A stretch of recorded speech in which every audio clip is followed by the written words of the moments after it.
Christmas, everybody. Welcome to the Christmas Countdown Show. We are back for episode number 17. Can you believe, Danny, this is episode 17 of 20? That's wild. There's not many left. I was doing the math on it yesterday when I was like, thinking about that we were going to record today. And I was like, wait, so 16 out of 20, like we're like over 75% of the way there. And now after we're done with this episode, we're like 80%. Yeah. That's wild. Pretty crazy. I feel like just yesterday we came back into this room. I know. Here we are. No, but here we are. And we're so glad that you're here with us. My name is Eric Peterson. I'm here with my good buddy Danny Jordan. We got Chris Sicily coming to us live from Brooklyn.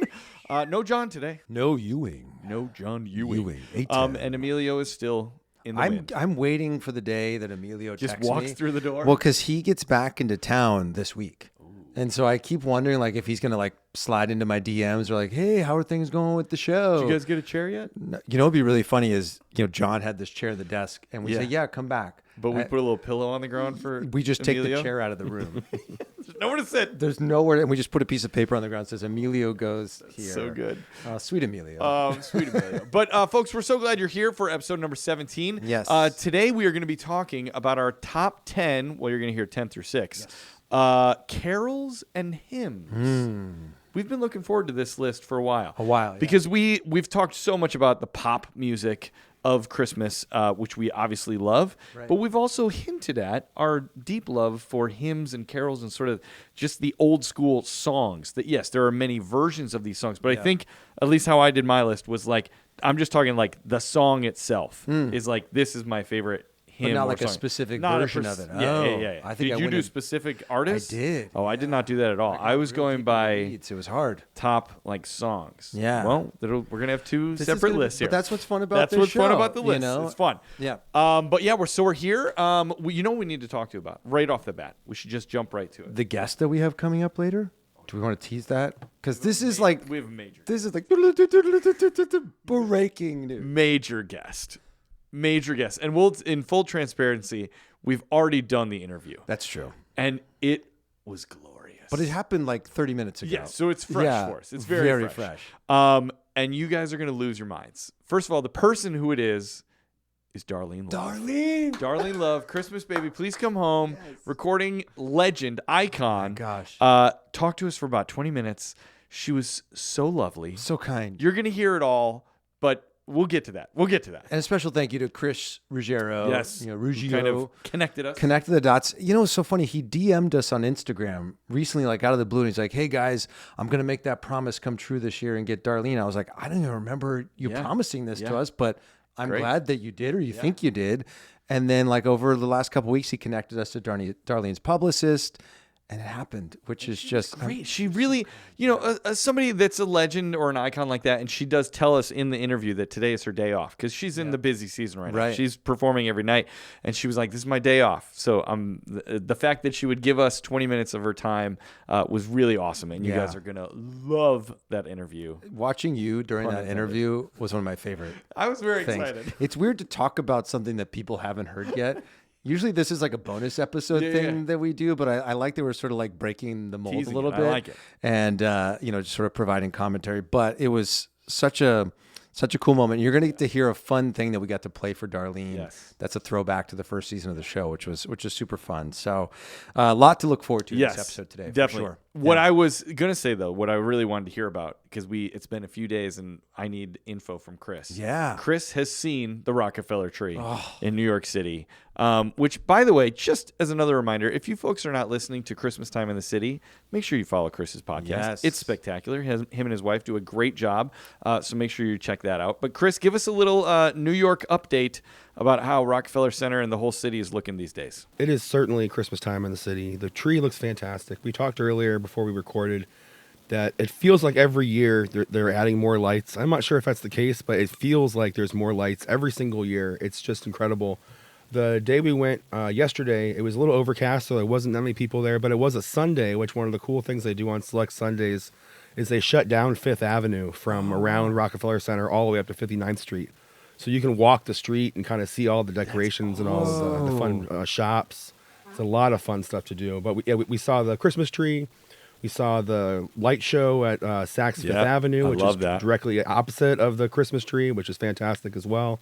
It's just amazing. I'm so happy the Christmas time is here. It's just honestly my favorite time to be in New York City. Definitely. Now, I'm curious, does that show at Saks, does that happen every night? And does it happen like at a specific time? It's about every 10 minutes once it gets dark. Okay. Yeah, once it's dark, it goes every 10 minutes. Oh, amazing. It's really great. And I mean, because it happens so many times, it's usually not so insanely crowded that like you can't see. And it's all up, so really everybody can see it. But they do such a great job. I love that. I'm so excited to see it because when I was just there, for previews of Ohio, they had all the scaffolding around the tree, and they had like that wrap around it that's like the Christmas tree and blah, blah, blah.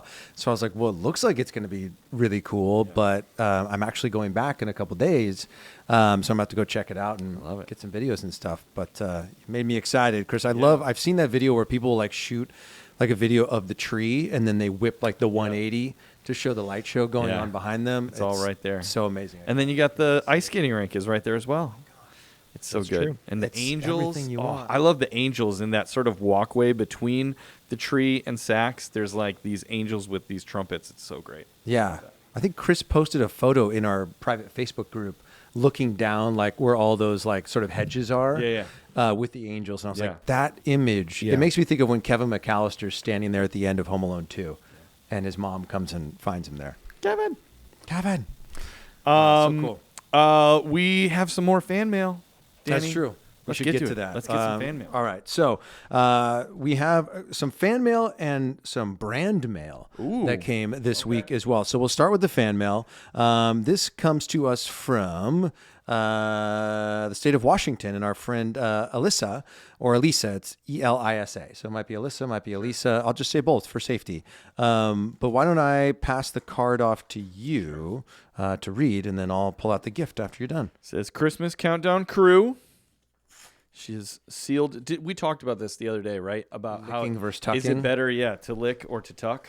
I think it all depends on what time you fill out the card and what time the party starts. That is true. Is it going to have sufficient drying time? Yes. Or is your tongue like, marks going to be all why is on this it? all? Yeah. Oh, you did that. Okay, here we go.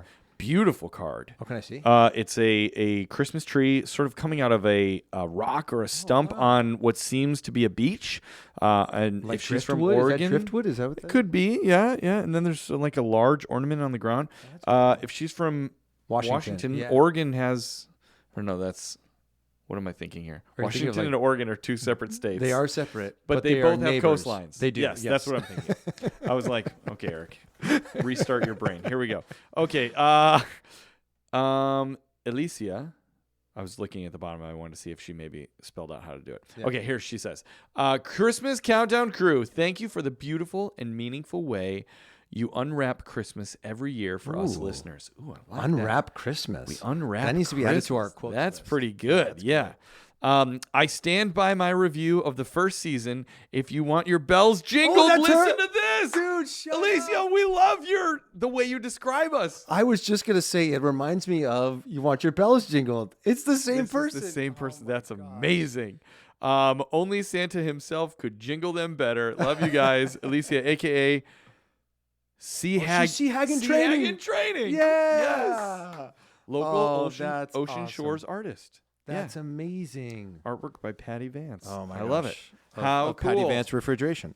Office fans will really appreciate that. Patty Vance Refrigeration. All right, here we go. So I'm pulling this out. We've got a little bubble wrap here.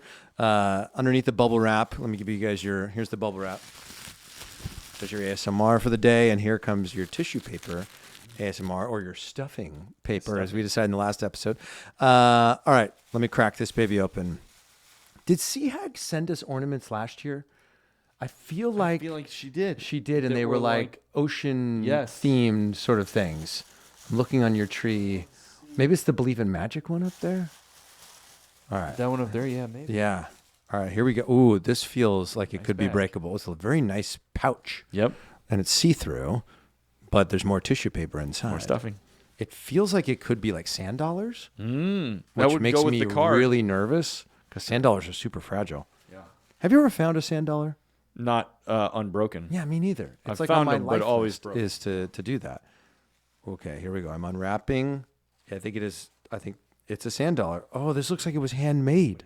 And it's Holy still moly. Look, the sand leaked out into. That's pretty cool. So like the sand came out of the There's inside of the legit sand. in this. Let's see if I'm gonna make the sound so people can hear it. No, I don't know how I'm gonna do that. Never mind. No. I was like, how do I do that? Look at this thing. What does it say on it? It says Christmas Countdown Show. And it's a sand dollar with like some nice charms hanging off with a cross on it. It says 2023, and then it's got like It what looks is painted it? with like some glitter paint, mistletoe or holly, like sort of around the top. That is so pretty. This is beautiful. Thank you so much, Sea Hagen Training. Yes. Maybe I'll hang it. Hang it right on the. Or here. No, I'll put it over here so it's in between us. Ooh, that's good. Hanging on. Why? We talked about this last season. Right there. Why do more people not hang ornaments off of their garland? Yeah, I feel like garland, like ornaments off of garland needs to become a thing.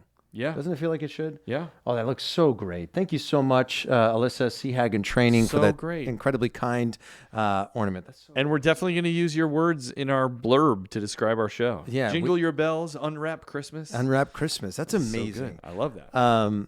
So Eric, we did get some other mail from a brand, but before we do that, because this mail involves a taste test. Ooh, okay. I was shopping recently at my favorite like natural food store here in town. Sure. And hold while I grab. I found some snacks that felt like they were right up your alley. Whoa. I walked by like the center display when you first walk into the store. Whoa. And they had two items that were both chocolate peppermint. Now, for our fans, I'm seeing them. You had like chocolate and peppermint in my like favorite. 5 of your 10 dessert items. Yes. So I found this first item, which full disclosure, I've already opened and tried them. Sure. Because I just couldn't resist. Sure.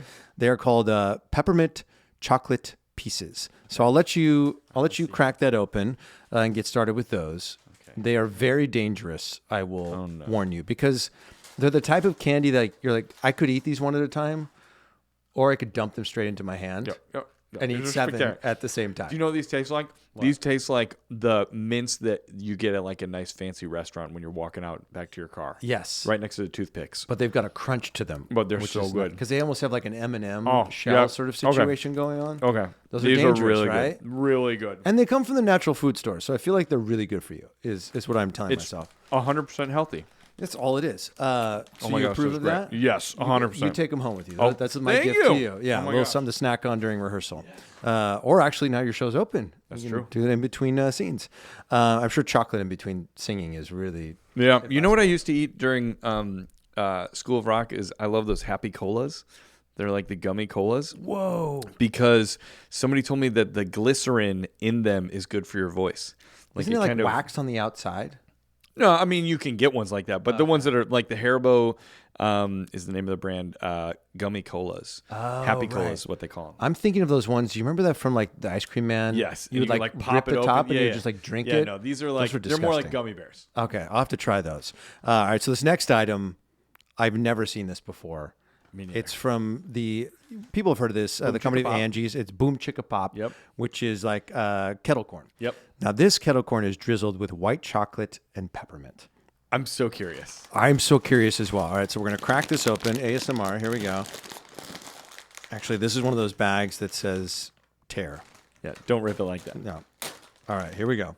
I'm going to pour a little bit into your hand. Oh, that smells so good. All right, that's good. That's good. Is that good? Okay. Yeah. Ooh, I'm dropping it everywhere. Here we go. Let me smell it first. Oh, my gosh. Ooh, okay. I need to try it, too. All right. Okay, definitely tastes like popcorn. Waiting for the peppermint. Ooh, it's very subtle, but it's very subtle, and when you get it, it sends that cool sensation up your nose. Are you not getting it? I'm not getting it. Oh, really? It's great popcorn. Maybe try. See, this one's got red all over it. Try that one. Sorry, I washed my hands before I came in here. Hopefully, that's the bite. Come on.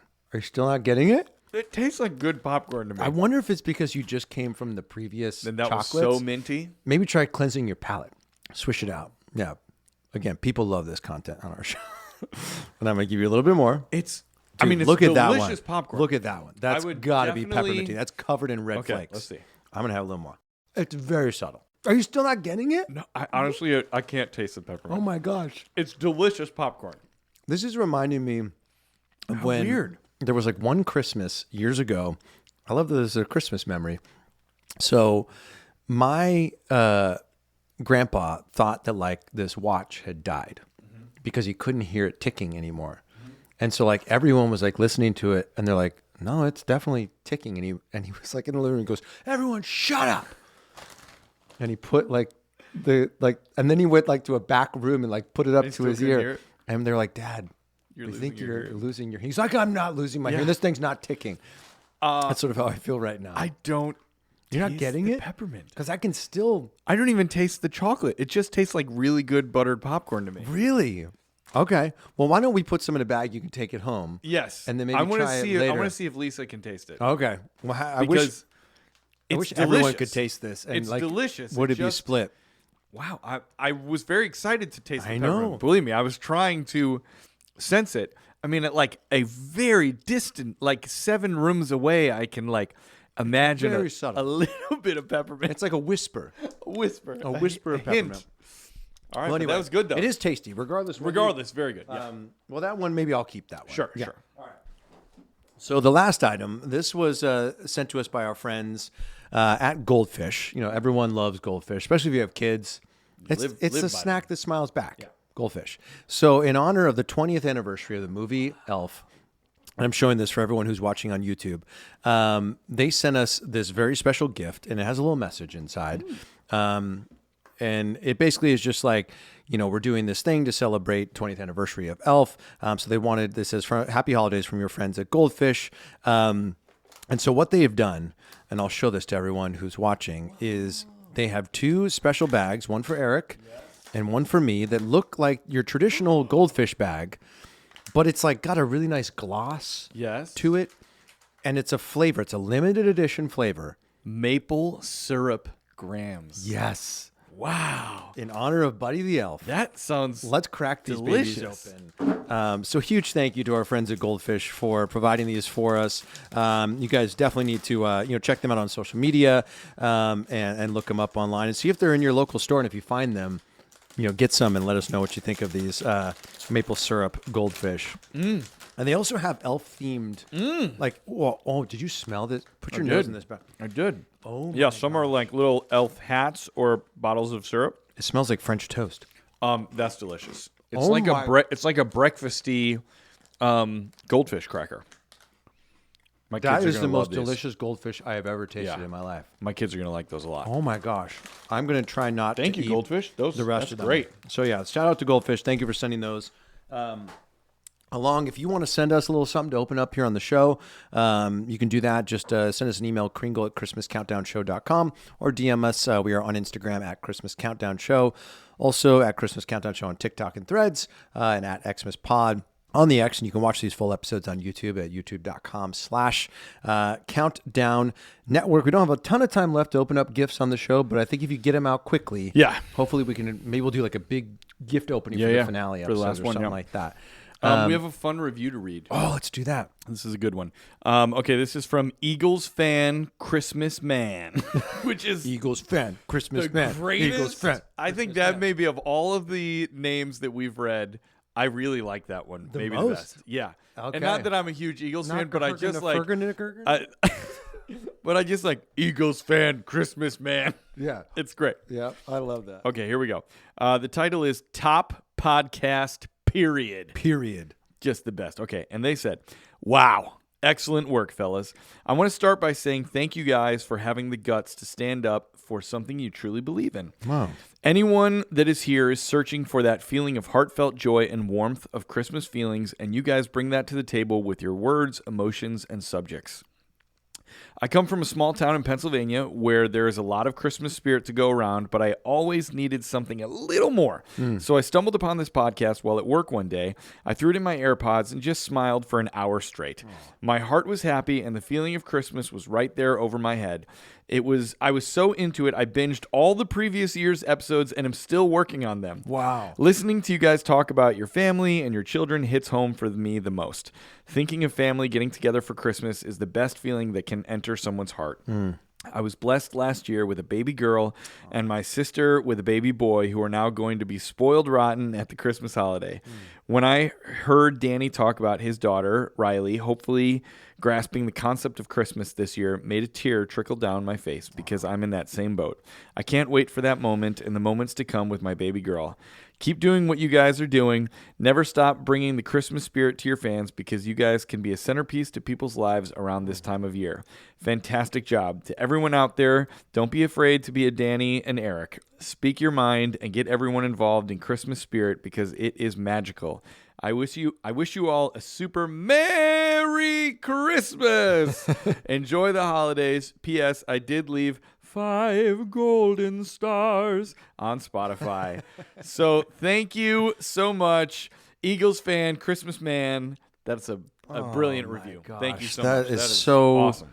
Incredibly kind. Congratulations on having your baby girl and to your sister nephew, having a baby boy. I mean, that's so cool. I mean, that was basically what happened to us 2 years ago. Is we had Riley, and then not even a month later, my brother had his first, our nephew Wesley, and we actually just went ornament shopping a couple days ago at the Hallmark store, and it was just really special to watch like Riley and Wesley like looking around like all the ornaments that were on display and watching them pick the ones that jumped out to them, because it's what we've been doing since we were kids, and now that tradition continues. And I have to say, I'm very proud of my nephew Wesley, because his favorite one, I don't think it's what he ended up getting, but I like Funko Pops. Sure. Well, they did a Funko Pop Cousin Eddie riding in his RV this year, and that was my little 2-year-old nephew's favorite one. I was like, oh, please get that one. Please get that one for him. But yeah, just watching your kids grow up is awesome, but then watching your siblings' kids grow up with your kids And the cousin experience. Oh my gosh, it's like you start to get like what it must have been like for our folks to watch us growing up with, especially if you have a good relationship with your siblings and you love them and you're involved in each other's lives, and to then watch your kids forming those bonds and knowing that like the stories that we look back on that are so cherished, that they'll look back on those hopefully in the same way. It's truly a gift. So, wishing you the best, Eagles fan. Christmas. What was it? Eagles fan, Christmas man. That's right. Those words are so incredibly kind. If you guys want to have your review potentially read on the show, you can review us. You can rate and review us on Spotify and Apple, and you can actually leave us a review on Apple. So please make sure you do that, or DM us your review, and you can have it read here on the show. That's right. Yeah. So speaking of Eagles, we've been sharing a lot of like DMs back and forth with each other of like artists. You know where I'm going with this? So the Philly Special, who did the Christmas album, they're coming back for another one. Jason Kelce, yes. Travis Kelce's brother, Taylor Swift's soon-to-be brother-in-law, I suppose. Is it happening? I don't know. I don't want to go too deep down that, but it's like people are talking about engagement. Christmas is coming. It could happen. It seems fast for an engagement. Yeah. But sometimes when you meet someone, you just know. Yeah. I met my wife in May or June, and we got engaged in December. I think, though, with celebrities, there's a layer of not protectiveness, but just that, like, even though Travis Kelce has his own fortune and, is a self-made person and is doing absolutely fine in his own right, I would think that there's just a certain sense of like, are you really in this just because you love me, or is it because I'm Taylor Swift and I'm a huge star? Yeah. And he may feel the same way. Do you really love me, or is it just because I'm an NFL star? I don't know. You see them together and they just seem so darn happy. Yeah. Yeah. But I mean, that's young love. That's young love. And not that I want to be Travis Kelce and Taylor Swift's therapist, but like get to know each other. Yeah. Take away from the spotlight. Away from the spotlight, away from the pressures, and just take the time to see how you react to certain situations. It's like the Bachelor effect.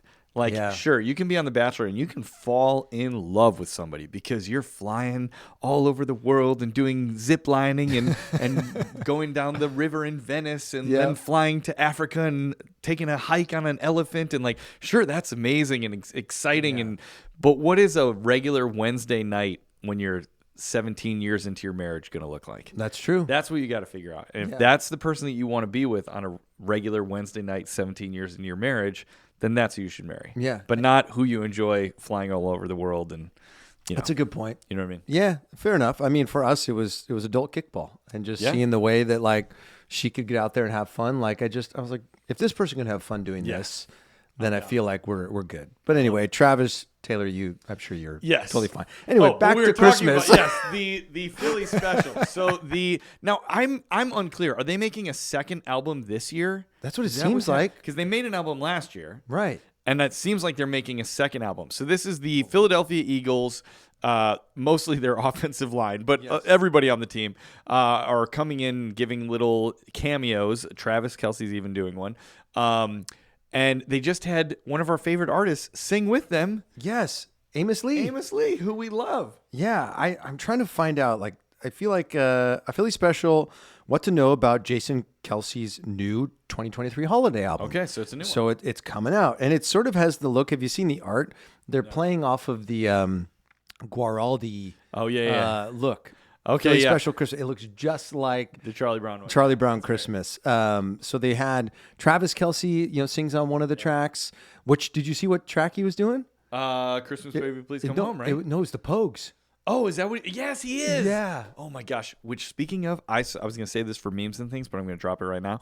I saw the greatest video of CCTV, closed caption TV, caught in Dublin, Ireland, late at night at like 3 a.m. There's Christmas lights on a bar. There's a random dude who looks pretty drunk, kind of like leaning up against a light post. Yeah. And then this woman is walking down the street, and the clip I saw sort of jumps into the middle of what was happening, so I don't know who started it. But they're singing that song. They're singing Fairy Tale of New York to each other outside a bar in Dublin at 3 a.m. Two strangers don't know each other. It's so beautiful and magical. So if you Google that, you'll be able to find it because it's been around a lot. But I saw that. I think the reason they did that was because the singer from the Pogues just passed away a few days ago, Shane McGowan. Oh, geez, that's sad. That's a bummer. But what a nice tribute to him. Yeah, it was a really cool way to honor him in the song. Yeah, and it'll live on, and now he'll have Travis Kelce's voice lending it to it. But our boy Amos Lee also sings on it. I just want to play a little clip of Amos because they showed. I love that they were putting up some clips from the studio, and I also love that Amos Lee is wearing a Dodgers jersey in this video. So here's a little clip of what Amos's track is going to sound like on the Philly special Christmas. They know that Santa's on his way. He's loaded lots of toys and goodies on his sleigh. Merry Christmas. Merry Christmas. So I also love like their voices. The discrepancy of like a true professional singer and offensive lineman. Like a bunch of offensive linemen, and then Amos Lee's buttery smooth. Although there was a guy that they showed, I think he's actually a defensive lineman. I can't remember what his name was, that they showed a clip of him. He's a big monster of a man, right? Just looks angry like a big NFL player, right?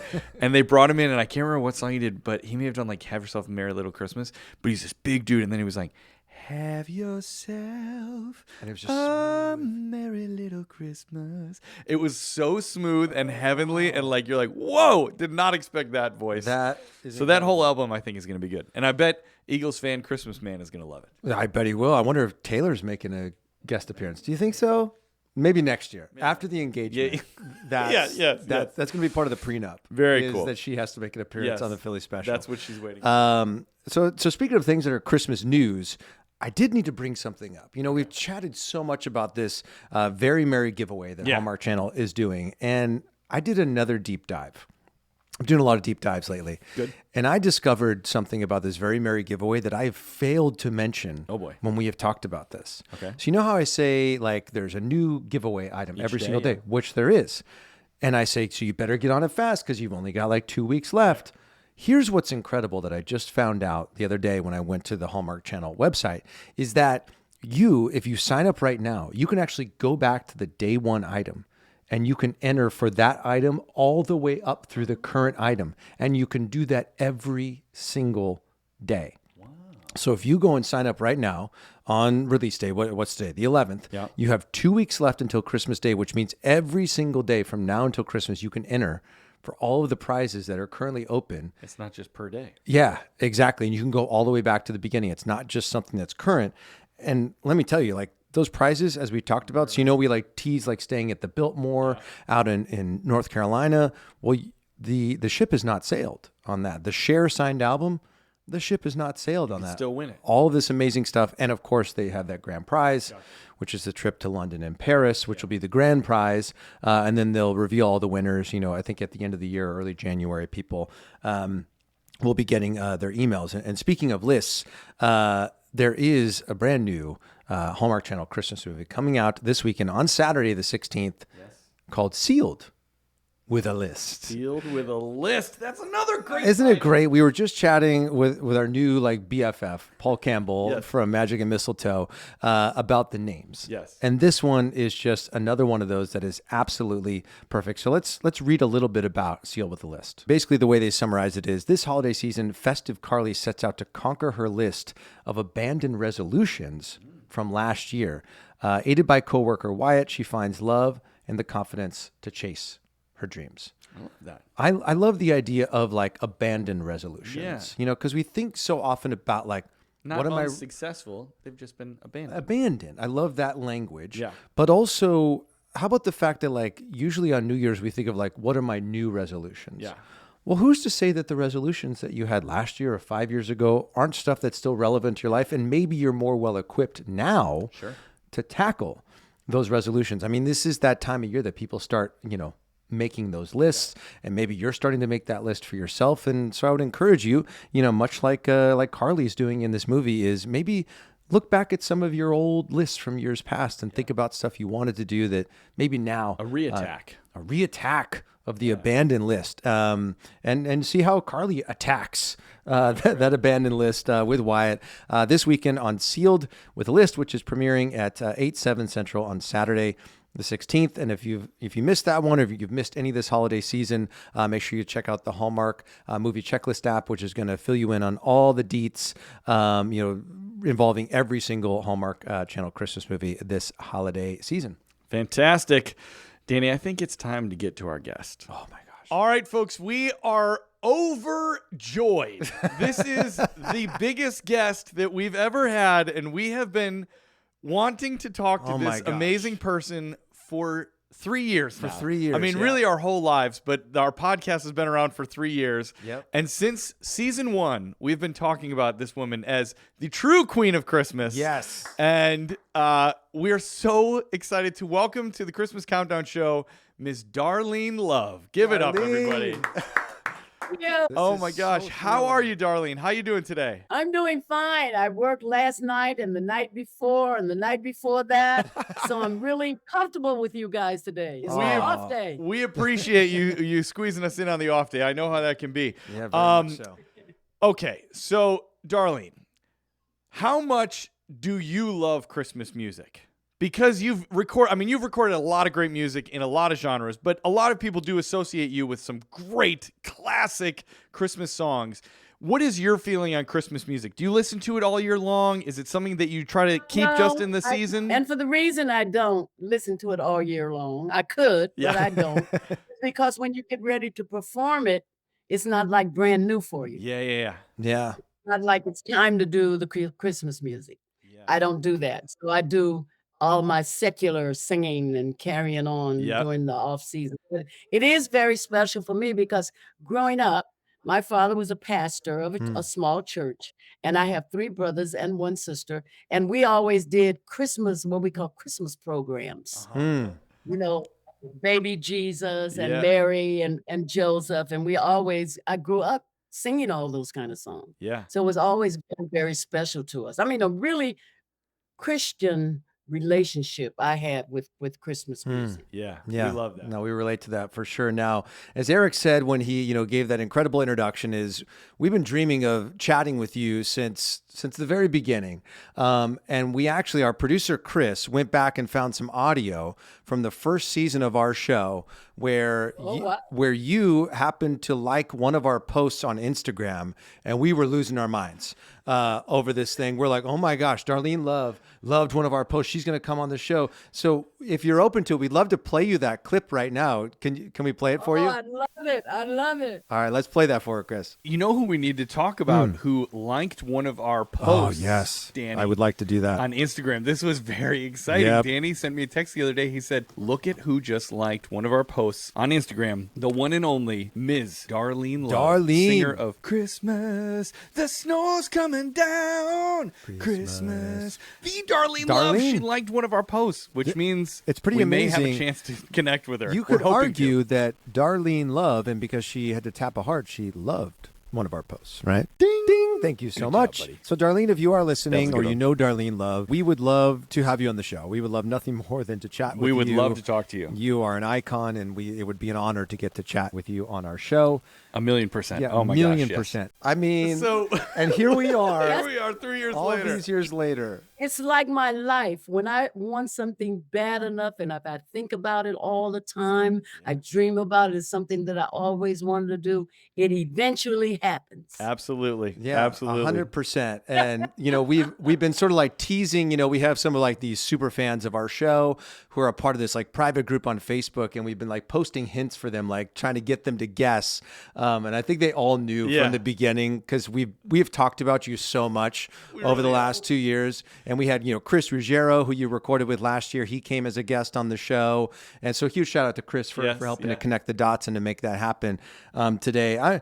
I'm just, curious, like when you were recording Christmas, Baby Please Come Home, did you have any idea when you were in the studio that it was going to become the massive hit that it has become? No, matter of fact, when we got ready to do Christmas Baby Please Come, we had already did Silent Night, Frosty the Snowman, all of those wonderful Christmas songs. And when Phil said we were going to do an original, I got a little nervous. Oh, really? I said, well, Phil, this is going to be a Christmas rock and roll album that you're doing. And it was the first of its kind. Yeah. Do you really want to put an original song on here? He said, yeah, but it's great. It's really a great song. And Ellie Greenwich and Jeff Berry wrote the song, and Phil Spector, and they brought it to the studio. I mean, back in those days, you didn't live with the song for a year before you got it. Right. I mean, we were actually in the recording studio recording all the other songs. Yeah. It was in August, and it was the hottest summer, I think, ever on Earth in California. And we're in the studio trying to sing about Christmas. Right. That's great. Well, I think that just speaks to you. Kind of like, are you sure? I'm not so sure about. I sure didn't think about it being around 60 years later. And that it would be a top 10 Christmas song. Right. For the last 10, 15 years. It's amazing. It always made the charts, which is still amazing to me. On our show, what we do is we do countdowns. We do top 10 lists of a bunch of different Christmas things, songs, foods, movies, movie characters, all this stuff. And for me, my number one Christmas song of all time was Christmas Baby Please Come Home. It's the best. Yeah. It's just the best. Tell me, Darlene, what do you think made those Wall of Sound records just so rich and so full, and where they feel alive today? It's some Christmas music you listen to that was recorded long ago, and it feels sort of like nostalgic, or like, oh yeah, that's in the olden days, that's what it feels like. But your records of that Christmas album is so electric and like jumps off your earphones into your ears. It's so alive. What do you think was the magic behind what was happening there? Well, you know what? First of all, it had never been done before. Yeah. And Phil Spector does unusual things. The Wall of Sound became the put on of this, and the put on, and the put on. Yeah. And a lot of the people that were on these records in the background were natural people. I mean, if they were in the studio and Phil wanted somebody to put another sound on it, he said, come on in here and play the tambourine or whatever. Yeah. So a lot of the stuff was live and spontaneous. And I think that had a lot to do with it, because even the musicians, Phil Spector allowed them to play their little licks that they want. Sure. And if he didn't like it, he'd just take it off. Yeah. But it was, I think it had to do with the liveliness of that album. Everybody was so excited to do it. And I know everybody doesn't know this, but I always talk about it when I do interviews about Christmas Baby Please Come Home, that Cher, the first time she ever stepped in front of a microphone or was in the recording studios, she sang background on Christmas Baby Please Come Home. I know. And then you just got on her new Christmas album that just came out. What a full circle moment. So cool. I always say it's a complete circus, Lene. And even Sonny Bono, who I loved. Yes. Yeah. Tambourine on it. Oh, I didn't know that. Wow. Oh, And then that's Phil tried to have him come in and sing. And I told Phil, I said, listen, Phil, we're never going to get through with this record if you don't pull Sonny out of here. Because he cannot sing. that's amazing. That is one of my jokes with Cher. We always said that Sonny can't sing. Get him out of here. That's amazing. So But he's on there too. It's amazing. He That's is in right. the background. Wow. so many icons. Now, obviously, your song is a huge part of, Eric's Christmas tradition and just something that, he's talked about a bunch on the show. I'm curious, the David Letterman Late Show Christmas tradition that happened every year with you coming on and performing, how did that come to be? I was in a club called The Bottom Line in Manhattan, and we were doing this show called Leader of the Pack. And they had Christmas Baby Please Come Home was in that show. It didn't have anything to do with Christmas, but it was one of the songs that we sang in that show. Yeah. And the show was phenomenal. It even went to Broadway for a while. But what happened, Paul Schaefer came and played Phil Spector in the play. Okay. And he said he was going to get David Letterman down to see the show. And I went, wow, that's great. That's fantastic. Yeah. People say things and then they can't pull it off. So, but he pulled it off and David came to see Leader of the Pack. And David said on his show that day that was the greatest Christmas song he has ever heard. Oh, wow. And he says, Paul, we need to get her on our show. And I thought when they called me, they wanted me to come that night, but I was too nervous and too scared. I said, I'm not ready. Yeah. Wait a minute, I got to find something to put on. I got to comb my hair. I got to do my makeup. I can't do it. So we didn't do it that year, but we did it the following year. And then, to my surprise, which was wonderful, a gift for me, for Darlene Love, we did it for 28 years. Wow. Amazing. And we were on just 1 year, and that's because I was in Europe singing. Sure, yeah. And I couldn't. David actually told Paul, if Darlene cannot be here to sing this song, we're canceling Christmas. Yeah. That feels like such a not David Christmas Letterman thing. without you. Yeah. Absolutely. It's true. It's true. By me doing that show every Christmas, I had little jobs, but not enough to keep me alive. Sure, yeah. A little job here, a little job here. But I tell David this the last time I talked to him. It was because of you having me on your show year after year that my work is just built up. I mean, Sure. first it was just New York or Connecticut or New Jersey, but then it got all over the world. Yeah. Which I am so happy about this year because it kept me alive at Christmas time. That's another reason I love Christmas so much. Amen. Amen. We feel you. As Christmas podcasters, we totally get. Yes. We totally get that. It's like our Super Bowl. Yeah. Darlene, so you've put this great music into the world. People clearly connect with it, not just in like, oh, that's a good song. I like that song. It has like emotional memories to them, especially when it connects to a holiday like Christmas. So I'm sure that you've had some pretty amazing interactions with fans talking to you about what your music has meant to them. Has there ever been either a story or a moment that you can think back to of interaction with somebody, whether it's a fan or a fellow, musician or actor or something like that, that really spoke to you about what your music meant to them? I had a fan that is still a great fan today. She started out as a mother coming by herself, and then she started bringing her children. Uh-huh. And somebody like that, you kind of like, let them come backstage. You Yeah. want to talk to them, and find out what this story is all about. And then their children started coming. And now we have 4 generations of one family that comes to my Christmas shows every year. And the last time I saw her, we haven't seen her yet, but we're playing that gig Yeah, yeah. soon. Baby was there with earphones on.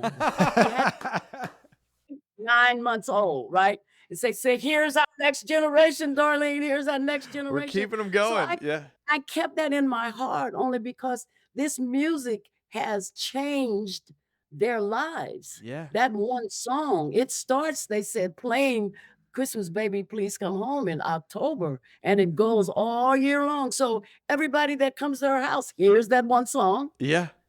They play it and they all join in with it.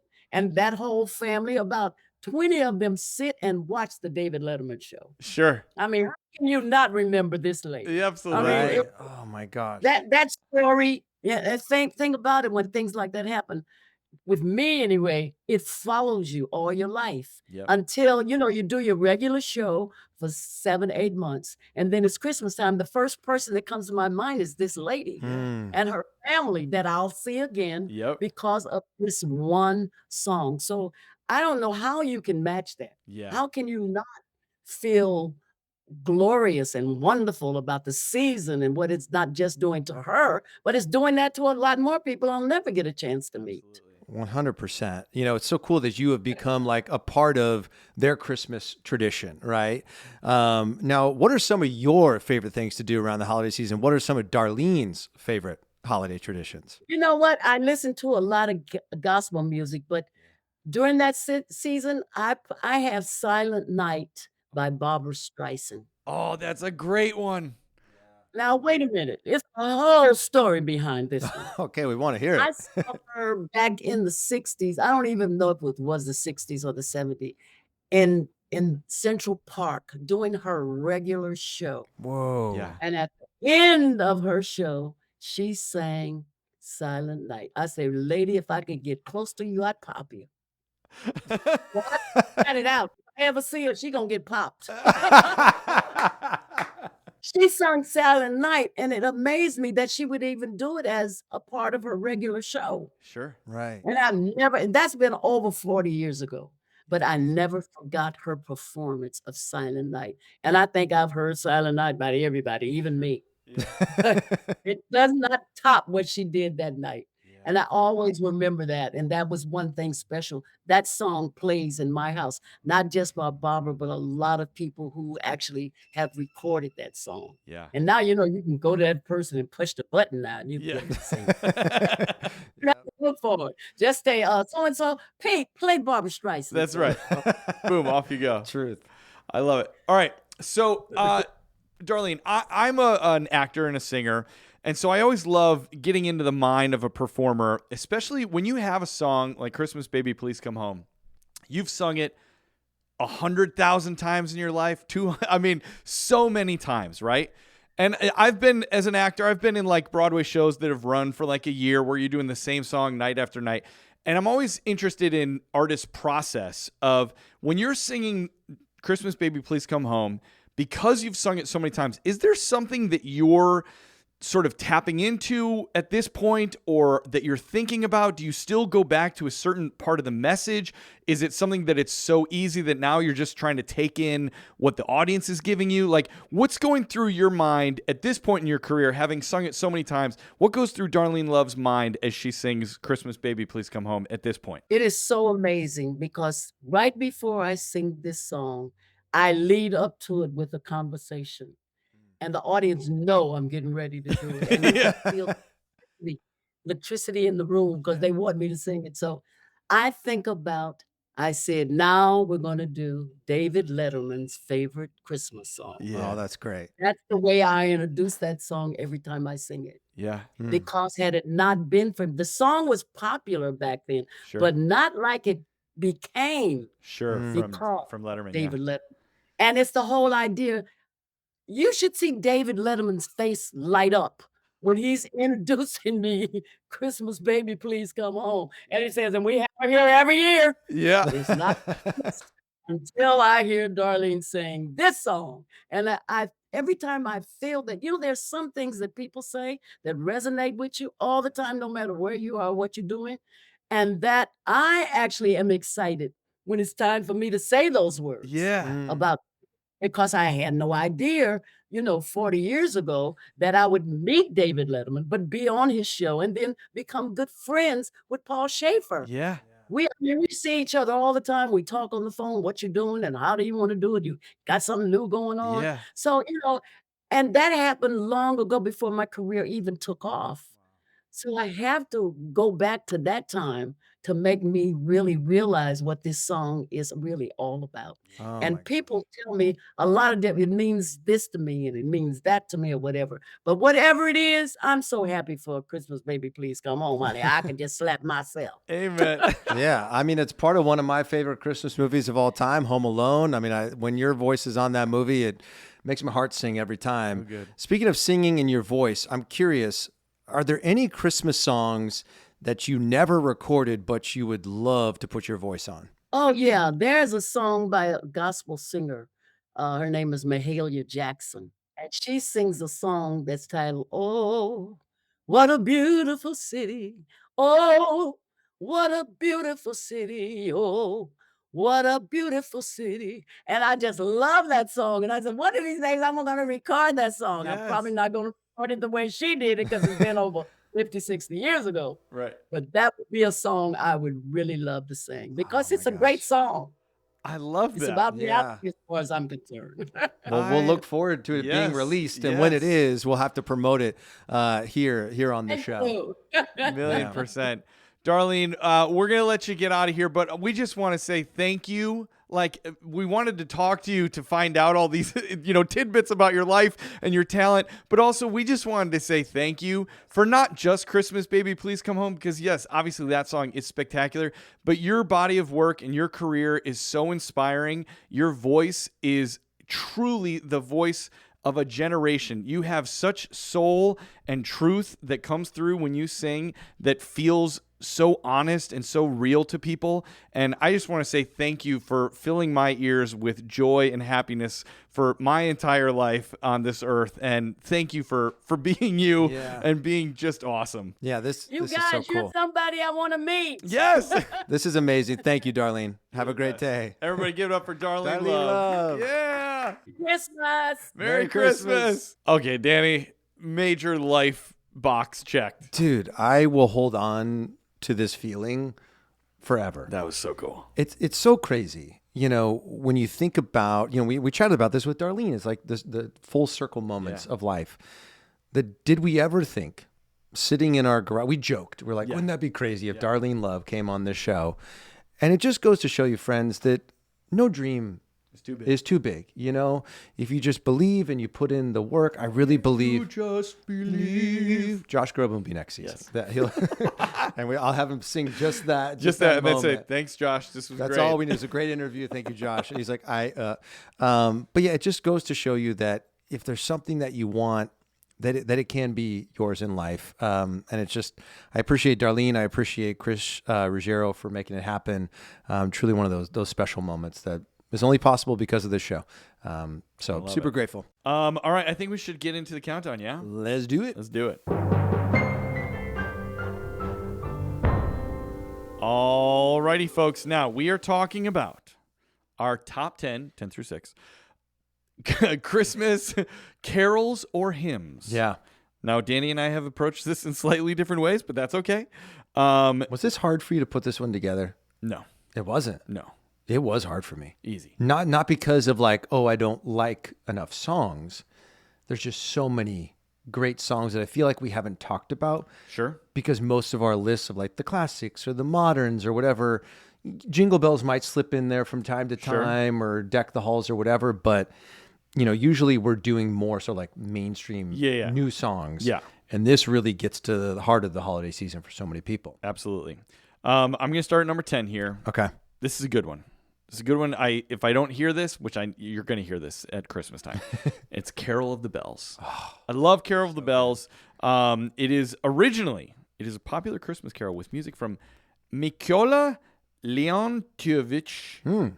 Mikola Leontievich. It's a Ukrainian song. Really? Shredik, I think is what it says, and lyrics by Peter Wilhowski. Okay. They wrote it in 1914. And then in 1936, they wrote English lyrics for it. But the Ukrainian music is in the public domain. Wow. So Carol of Bells. bum ba ba bum bum ba ba bum. That sort of motif right there is the famous, and it makes me always think of that Hershey Kiss commercial where there's all the and they're the bells, like handbells, and then the one's like, and then it takes its little paper thing and like wipes its forehead like, I got it. Which I just love. So yeah, for me, number 10 is going to be Carol of the Bells. There's so many great versions of it, but I like to hear it as an actual. My mom always played in handbell choir, and I love to hear it like with actual bells is great. I like to hear it on a piano. I like to hear it on a guitar. I've heard it on. It's just always great. It's very heartfelt. It's sort of like lets me know. I actually didn't know that there were words to it. I've always just assumed that it was just an instrumental piece. Yeah. But for me, I'm going to go number 10, Carol of the Bells. So good. You bring up like the bell choir. Yeah. I always love watching the way bell choir, like the way they like sort of put their arms out and then they'll like mute it. And yep. With they dampen on their shoulder. They dampen on their shoulder. That at the end of the song, they all do like the tap the shoulders together. Yep. I love that move so much. Great selection. So you talked about like how we sort of tackled this differently. Yes. So not only did I identify the songs I really liked, but I found my favorite version of those songs, and based off of my favorite version, then slotted them 10 through 1. So this song, I feel like, is a song that we don't grow up with having like a deep connection to here in the States. It feels like something that's bigger like over in like the UK or Europe. Okay. And that song is In the Bleak Midwinter. Yes. Which was originally a poem by English poet Christina Rossetti. And it was commonly performed as a Christmas, or it is commonly performed as a Christmas carol. And this dates all the way back to the January 1872 issue of Scribner's Monthly.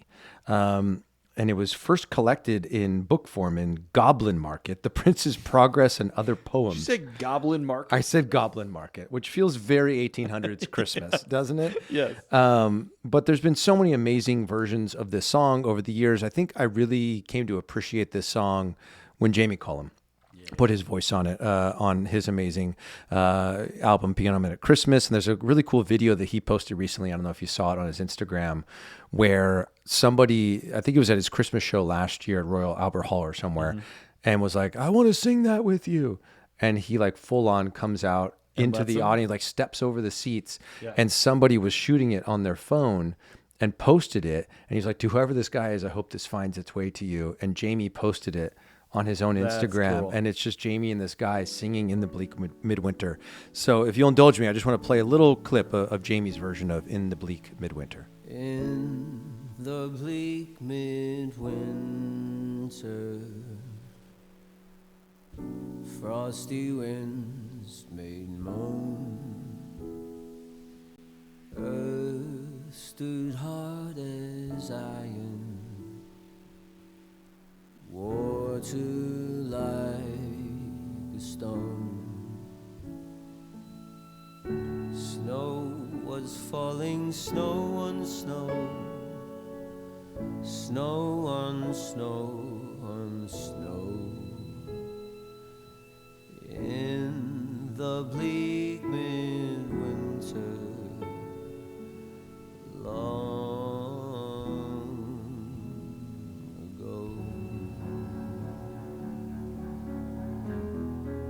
He's just so good. It's so good. It just, we talk about like the calming effect of certain songs. Mm-hmm. And In the Bleak Midwinter really has that ability to just sort of like bring you back to center and just sit you in the moment of the holiday season. I think a lot of these songs are going to have that kind of a feel. Yeah. Whereas a lot of the music that we've talked about in other lists is more upbeat, and not that these are sad songs, but they're more like rocking around the Christmas tree kind of songs. And this is more like, what's the true spirit of Christmas? What's the real meaning behind everything? What's the reason for the season kind of vibe? So, totally. All right, my number 9 is O Come, Emmanuel.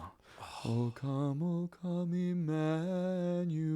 Yes. I love that. That's a really pretty song. Sometimes you'll get that in a Christmas Eve service if you have an adventurous church. But I always felt like in my memory that song was one that I would sing in the church choir. Like that might be one that like the choir sings and people can join in if they want, but the choir is going to give you some cool harmonies and stuff like that. And the song comes from, it was by John Mason Neal in 1851. It's a Christian hymn for Advent. It's known most commonly by its English title, but it also is a translation of Veni, Veni, Emmanuel. And I got to say, there's a lot of great versions of this song. I got two that I want to just kind of point out. Okay. Nat King Cole, check that one out. And then Lauren Daigle. Oh, yeah. I love Lauren Daigle. We got to talk about her She's more on always this so show. good. Yeah. Yes.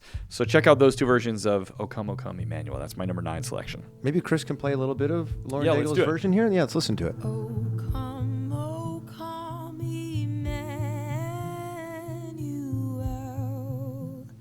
and ransom captive Israel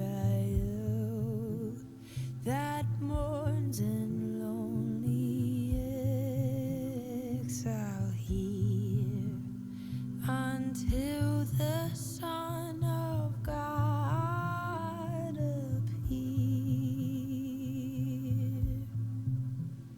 O come, thou day's spring, come and cheer our spirits by thine advent here. So good. Her voice is so unique Yeah. and soulful. I'm a huge fan. I need to listen to her more.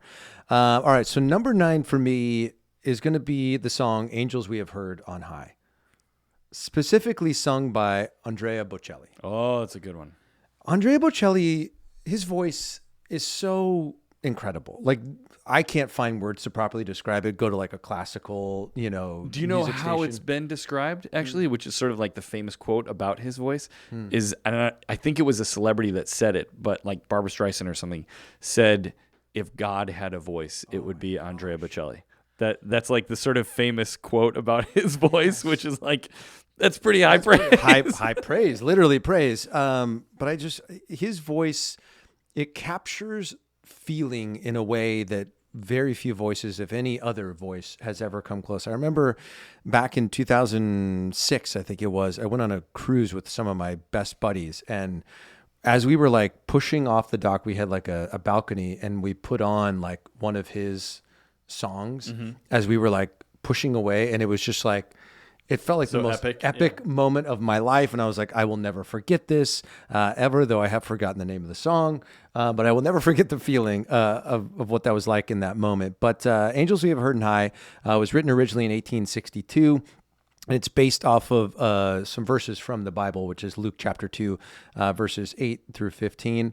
I just think his version of it, especially as you get towards the last like 30, 45 seconds of it, he hits these like notes. You're like, where does that even come from? It literally sounds like it's coming down from the heavens. Yeah. So let's take a little listen to Angels We Have Heard on High by our old pal, Andrea Bocelli. Andrea Bocelli.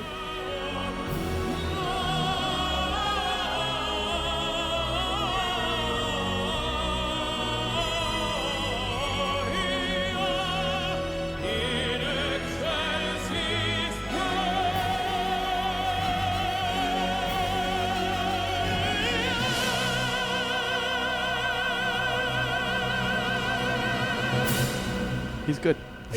Like, how do you even, I can't even think of hitting that first note he hits, and he goes, let's go. That's It's real opera training. Yeah. That's incredible. So if you haven't listened to that one, check it out. And check out his whole Christmas album. Yeah. It's so good. It's very cute. He does a lot of songs with his kids. Does he really? Yeah, maybe that's on his didn't newest know Christmas that. album. He sings like with 2 of his kids, I think. All right, my number 8 selection is Angels We Have Heard. By Andrea Bocelli? Our old pal? I have a different version that I'll highlight, but as Danny said, it's a very old song. It's from the story from the Bible in Luke. It deals with the shepherds, which I always think is a somewhat not forgotten, but maybe overlooked part of the Christmas story. That like you had these shepherds out on a hill in the middle of the night, and all of a sudden the skies like light up with angels, and they're singing, and it's like this beautiful chorus. Like just that whole image to me is so spectacular and awesome in the truest sense of the word. 100%. I also love to sing this song. It does allow you to really kind of belt it out, just where it sits musically. I always think of, I think it was this song in the movie Prancer, the main girl, she sort of like loves Christmas and everybody else is like, whatever. And she's like, angels we have heard on high. Like she's just singing it so loudly, which is great. The two versions that I want to point people towards, one is the band King and Country. Do you know these guys? God, I'm obsessed They're like with these dudes. a drum sort of like, They're a Christian group. yeah, and they do a lot of like percussion stuff. Here's a little bit of it.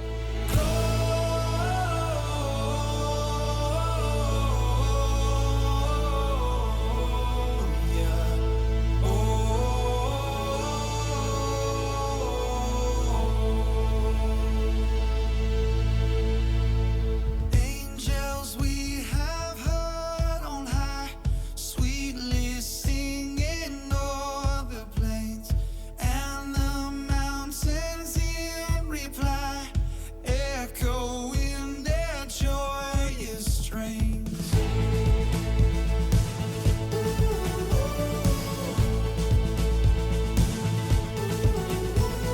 Shepherds, why this jubilee? Why your joyous strains prolong? What the gladsome tidings be, which inspire your heavenly song?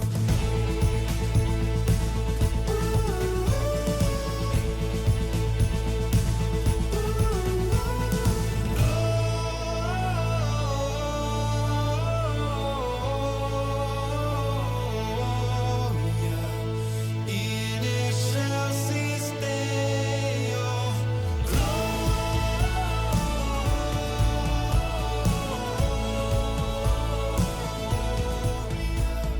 So good.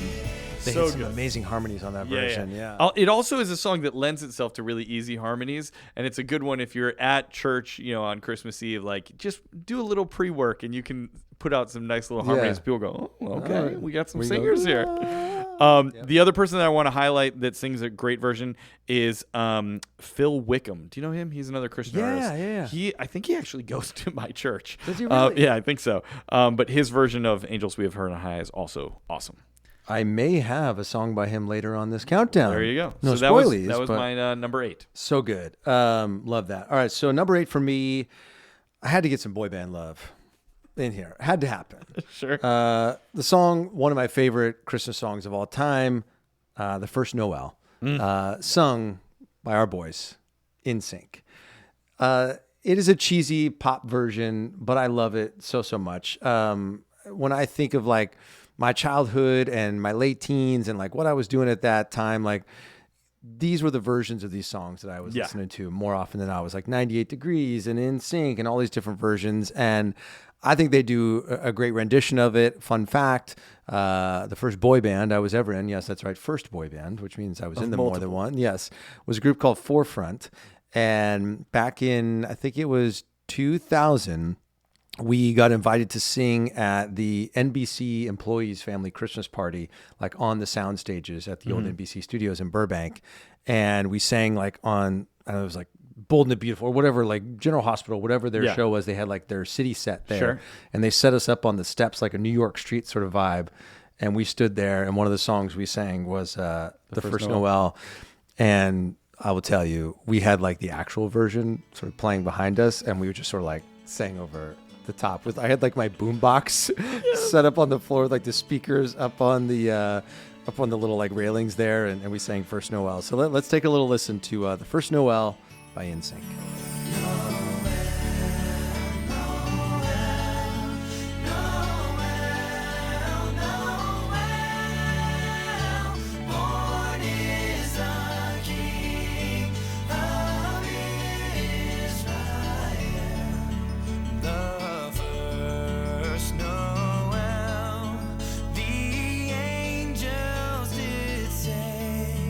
Was to certain poor shepherd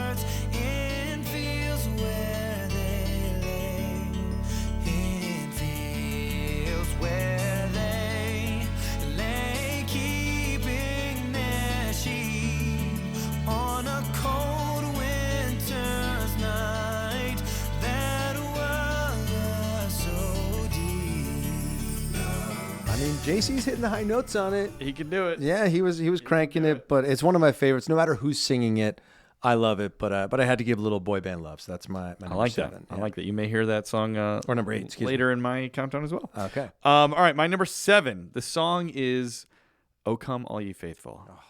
Oh, come, all ye faithful, joyful and triumphant. It's another one of those songs that I feel, while I enjoy songs like Silent Night that you'll hear later in the countdown, that are a little bit softer and more contemplative. Yeah. I like that "O Come All Ye Faithful" to me feels like Christmas morning. And it's like, yes, everything is great. And there's like big news to be shared. Yes. And it's the start of the new year. And like, it just feels so triumphant.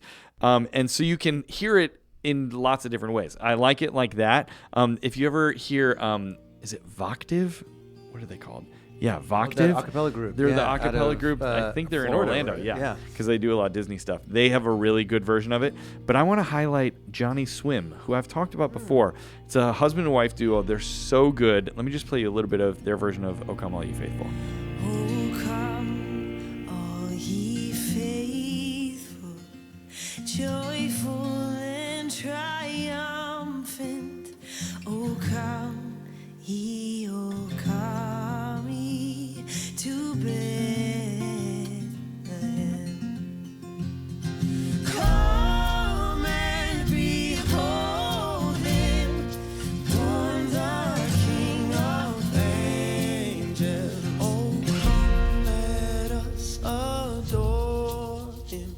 Oh, come, let us adore him. Oh, come, let us adore him. Christ the Lord. They're so good. They're so like, not sultry. Sultry is the wrong word. They're so like smooth and caramely or something. Yeah. It's so I love them. Yeah, it's super smooth. It reminds me of, and I almost put them on my top 10, was the Civil Wars. Oh, love them. Yeah. They have a lot of good versions of these types of songs. They have O Come, Emmanuel. Yeah. I love their version of that song yeah. so much. That's a great selection, man. Yeah. I love that. So that was my number 7. I love your description of like triumphant. Yeah. Sort of feeling. Oh, I do want to tell you one thing about it because I thought this was a cool fact. It says that it's unclear who wrote the music or lyrics to this hymn. Possible candidates include King John IV of Portugal and John Francis Wade, while composers Handel and Gluck have been suggested as the brains behind the melody. That's amazing. I love the thought that an actual king Might have written that may have song. written that song, which is pretty cool. That's amazing. Now, I have a question for you. There's a song that I debated putting on my list, and I didn't know. I was like, do I consider this to be a Christmas hymn carol? The Hallelujah Chorus. I thought about that too. It didn't make my list, and only because I feel like, yes, they usually do sing it on Christmas Eve, Right. or Christmas morning, but I feel like it's so associated with anything that's great in any time of the year. You're like, hallelujah. Like it's not just specific to Yeah. I mean, I think about it primarily when Clark Griswold plugs his Christmas lights in, and obviously church. Yes. All right. Next up for me at number 7 is going to be Frank Sinatra's version of "It Came Upon a Midnight Clear." I love this song. It has a lot of that feeling of like in the bleak midwinter. And I wonder, like, as you know, doing research into these songs, I wonder if that's because so many of these songs started out as poems. Sure. Or poems, depending on how you want to pronounce it, because "It Came Upon a Midnight Clear" was originally written in 1849 as a poem, and it was written by Edmund Sears, who was pastor of the Unitarian Church in Wayland, Massachusetts. And then in 1850, I guess lyrics were set, or a tune was like sort of written so that way it could accompany the poem. And I just wonder if these things that start, because poems are usually pretty sort of subtle and introspective. Sure. And I almost feel like if you put too much music behind a poem, overload it, yeah. It would overload, and you sort of need this more subdued sort of approach to it. So, I love Ella Fitzgerald has a great version of "It Came Upon a Midnight Clear." So many people have recorded it. But Sinatra, just the way his voice, the smokiness, just sort of the Sinatra-ness of it, the way it sort of lands on this tune is great. So let's take a little listen to "It Came Upon a Midnight Clear" by Frank Sinatra. It came upon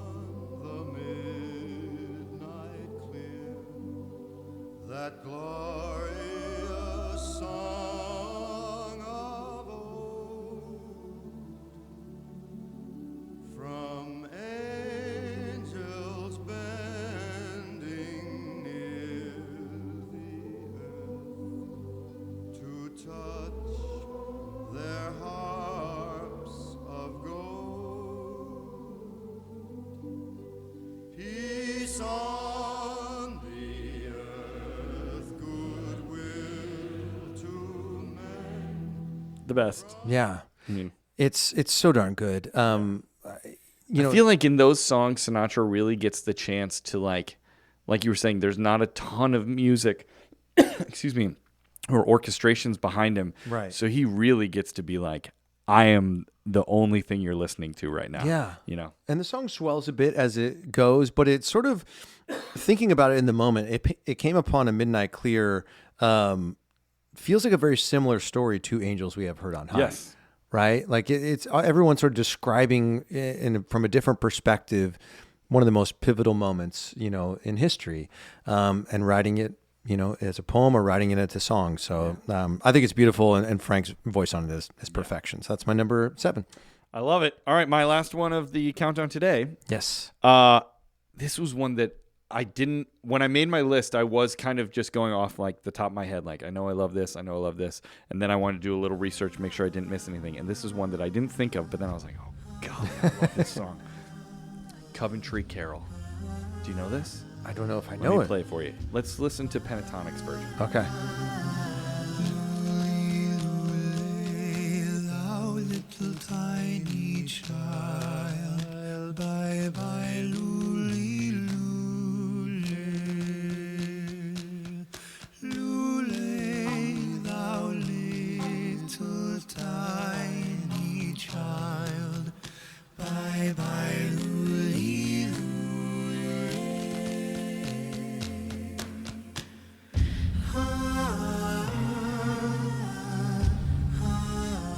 Now, the version that I love the most is the Annie Lennox version, because it was on that very special Christmas album. It's so good.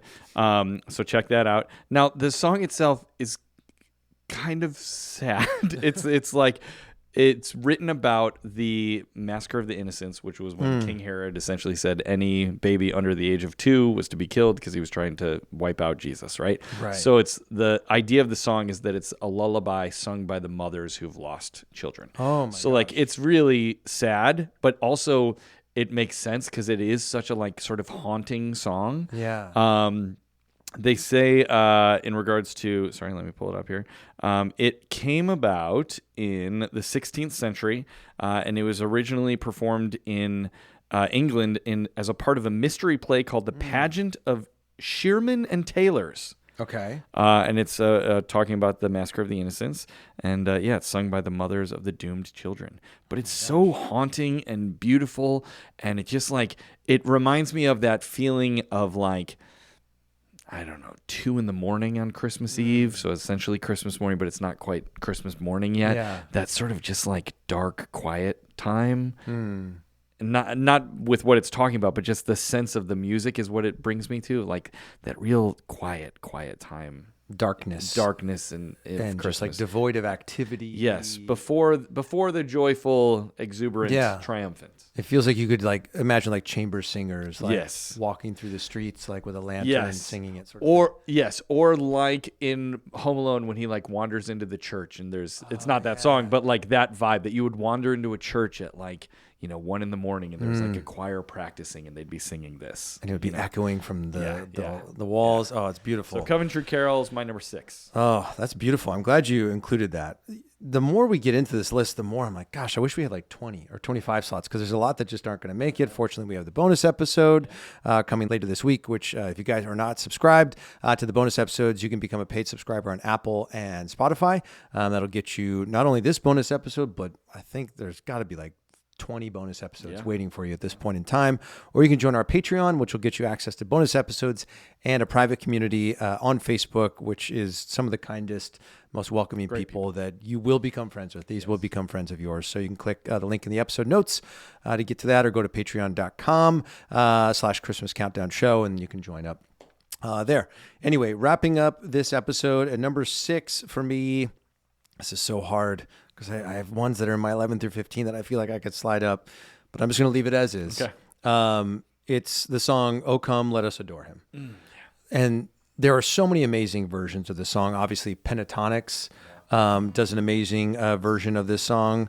I think they do a version of the song. I would assume so. I mean, I feel like they do every Christmas They do song. every song. But the version that I stumbled upon recently is by a group called Shane and Shane. Okay. Have you heard of them? I don't. Let's play a little bit of it, and then we Sure. can react to it. Oh, come, let us adore him. Oh, come, let us adore him. Oh, come, let us adore him.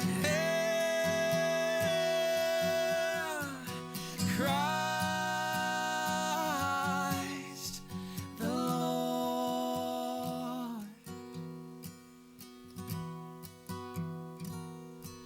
For he alone is worthy. For he alone is worthy. For he That's great. Isn't that a great version? I like that, I love yeah. that it's just acoustic guitar. Yeah, It's good just the harmonies. two of them. And when they hit those harmonies, like it's so beautiful. The song itself, the lyrics are sourced from some verses in the book of Psalms, Psalms 95 verse 6, which is, come let us adore and fall down and weep before the Lord that made us, which is sort of the source material for those lyrics. It just, I think of like those songs that you're singing like the final week of Advent or on Christmas Eve, like at the beginning of the service. This is one of those songs because it's what the season is about for so many people, is the recognition of, Jesus and, what the birth of that child meant for the rest of time, and you can feel the power, the magnitude of that moment in history in songs like "Oh Come, Let Us Adore Him." And I feel like it's the type of song, the type of lyrics that still carry weight Yeah. to this day. And that's what's so beautiful about carols and hymns, is that even though they were written, almost 200 years ago in some of these cases, that the power of those lyrics, those poems, And the melodies. still resonate and still connect with us all these years later. I love that. This is a pretty good list. Something that struck me is there's a lot of these songs that start with "Oh." Yeah. "Oh, holy night, oh come, Emmanuel, come let us little adore town him." of Bethlehem. Oh, yeah. And then when I was thinking about it, it's pretty cool because when you think about it, the story of, the Christmas story is such an epic, world-changing story. Right. And that you wouldn't say like, hey, there's a guy down the street who just was born as the son of God. So you would say, oh, like it's so So big. awe-inspiring. Yeah, Yeah. you just have to like let out an oh. And I love that so many of these songs start with that because it's such a big, epic thing, which is awesome. I agree 100%. All right, folks, we hope you enjoyed that list, and make sure you come back for the next episode where you'll get 5 through 1, and as Danny said, or the bonus episode where you'll get 15 through 11. And thank you for listening. Make sure you rate and review. Tell your friends about it. We're getting so close to Christmas Day. 2 weeks. 2 weeks. So we hope that your season's going well. We hope you're all safe and healthy and happy. And we want to finish this episode like we always do by saying Merry Christmas. And happy We will holidays. see you on the next one. Bye-bye, everybody. Bye-bye. See ya.